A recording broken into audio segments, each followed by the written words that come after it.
All right, so while Joe Biden is over warmongering in Poland, I'm a little bit more focused on the U.S. economy and what's going to happen in, say, the next 18 months or however many months it is till November of 2024.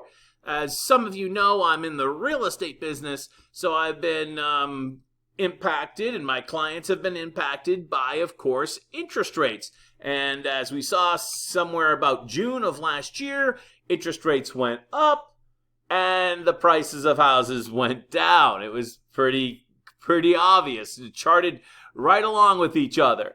So in the last 5 weeks, let me just bring this chart up here for you. I should say last 5 months. This is the average sales price of a single family home in Massachusetts since August of 2020. So what we've seen here is just seen two big run-ups, followed by a dip back, some consolidation, another big run-up, followed by a dip back. And as you can see in the last 5 months or so, since October-ish, we've been in a fairly tight band of in the upper 600s for pricing. And now this chart is going to be not the same everywhere in the country, but more or less it's the same thing, reflective of the country, because it charts right along with interest rates.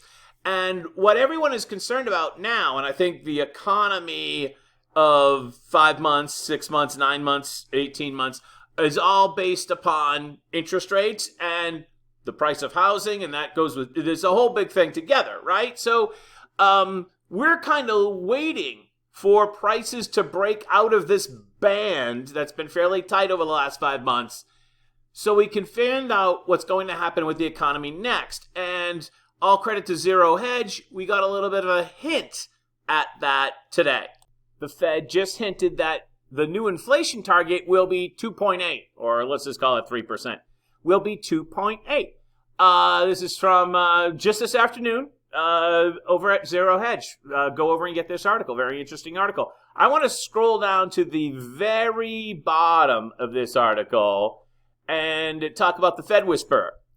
And he sent out some very interesting tweets this morning indicating what the Fed might do in the future with interest rates.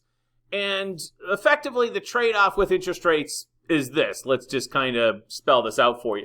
So the two choices are this: get very aggressive with interest rates. In other words, raise interest rates so that inflation goes back to 2%, which is the official goal of the Fed, 2%. That would cause a lot of unemployment. And that unemployment might be politically difficult for the Democrats come 2024.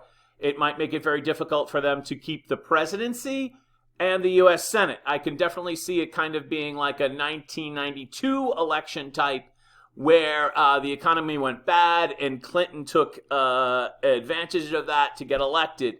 Very similar type of situation. If inflation is that, if unemployment is that high, people are going to vote for a change. The other option is to have an inflation target of something more moderate, like 3 to 4%, and that would mean that we have to live with inflation, but people will still have jobs and they'll still be working.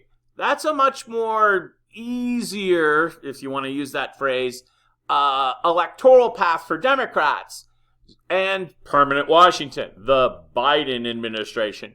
So, yeah, whatever that is.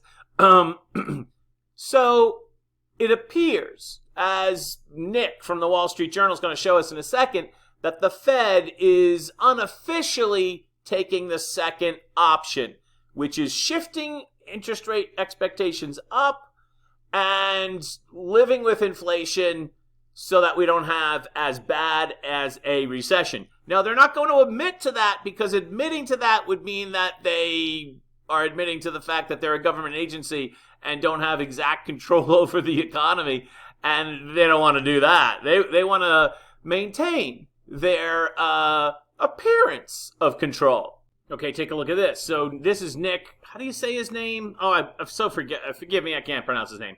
He's the Fed Whisperer over at the Wall Street Journal.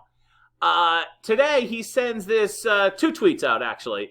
Cleveland Fed researchers analyzed the Open Market Committee's most recent economic projections.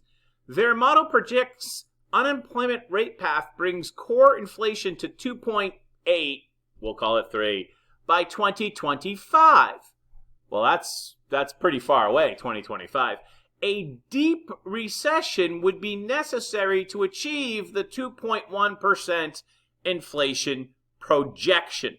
And of course, that means deep recession means high unemployment, very tough to get reelected.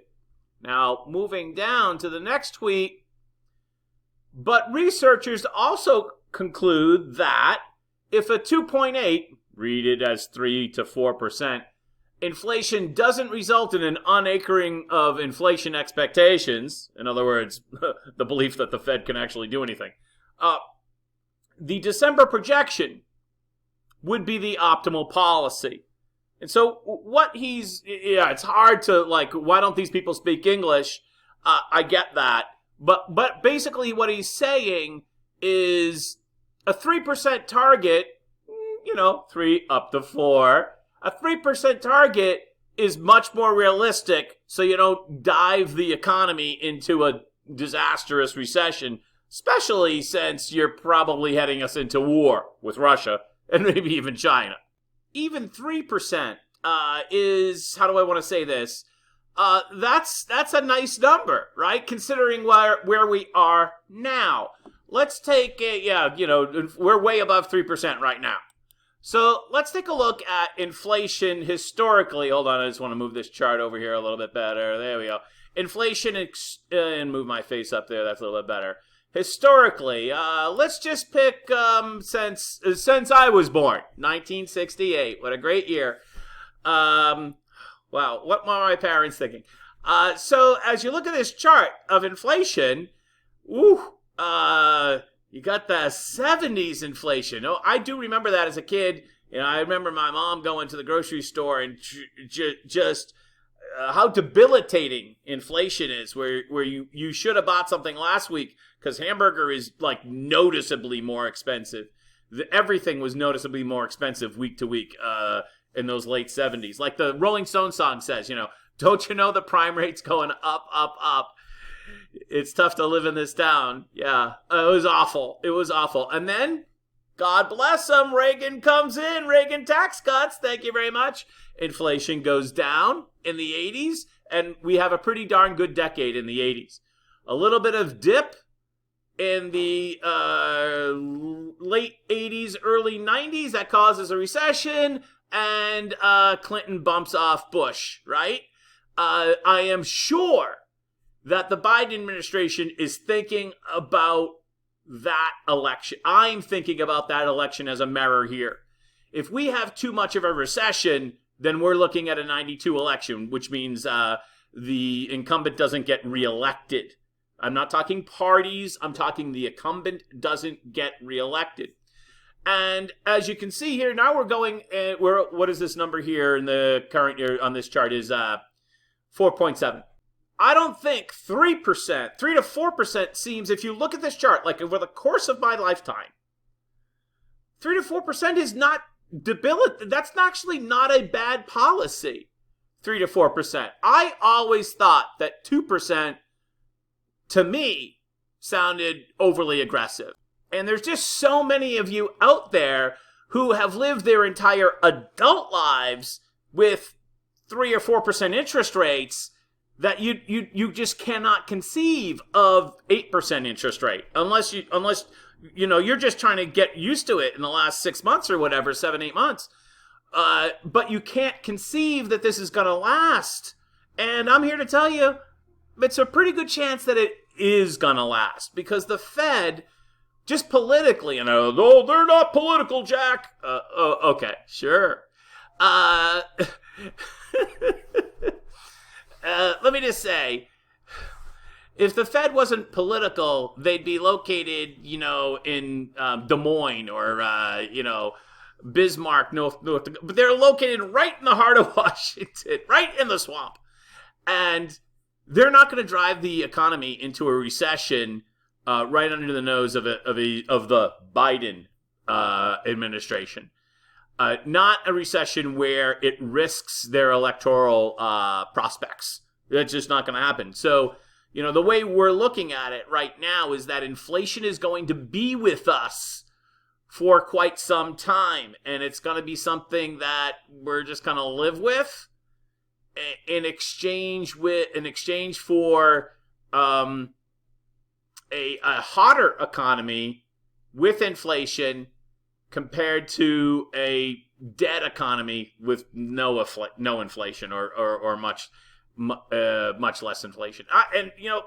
From a policy point of view, inflation, of course, is a tax. And I know, right? You're feeling it, aren't you? Everyone is. And I'm really concerned, if we get into a more of a kinetic conflict with the Ukraine, the wars are always inflationary. And especially after a war, you also see inflation quite a bit. We could be in for a very bumpy ride. So expect the inflation to be, what did they say before? It was, what was it? Transitory before. Now it's going to be, what's another word that they're going to have to come up? It's going to linger. I think that's the way to think about it. Hey, I'm John F. Gately from beautiful Plymouth. The rain has subsided here in beautiful Plymouth. Not bad outside today for February in Massachusetts. Behind enemy lines. Have a great day. Bye-bye.